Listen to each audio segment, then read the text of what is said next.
Hello everyone, আসসালামু আলাইকুম। আজকে আমি দেখাচ্ছি কিভাবে আলু থেকে আলু গাছ তৈরি করতে হয়।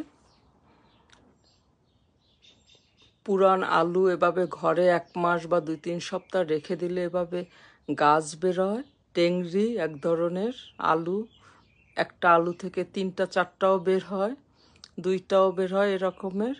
এভাবে আলুটাকে আমি সম্পূর্ণ আলুটাকে গাছ বানাবো না বা লাগাবো না, আমি কেটে কেটে নিব, যাতে গাছের গাছটার নিচে একটু থাকে। এইভাবে কাটতে হবে কঞ্চি, কারণ সম্পূর্ণ আলুটা দেওয়ার দরকার নাই, কারণ পচে যাবে।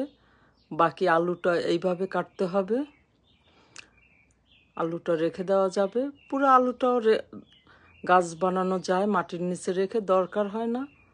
এতটুকভাবে এভাবে কাটলি ভালো হয়। এটাই আমি গাছ বের হলে আপনাদের আমি দেখাবো। এইভাবে আলু গাছ মাটির মধ্যে একটুখানি দিয়ে ঢেকে দিতে হবে।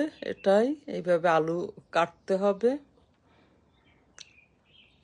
এভাবে প্রসেস আলু কাটার, আলু গাছ বানানোর, তৈরি করার। সবাই ভালো থাকবে।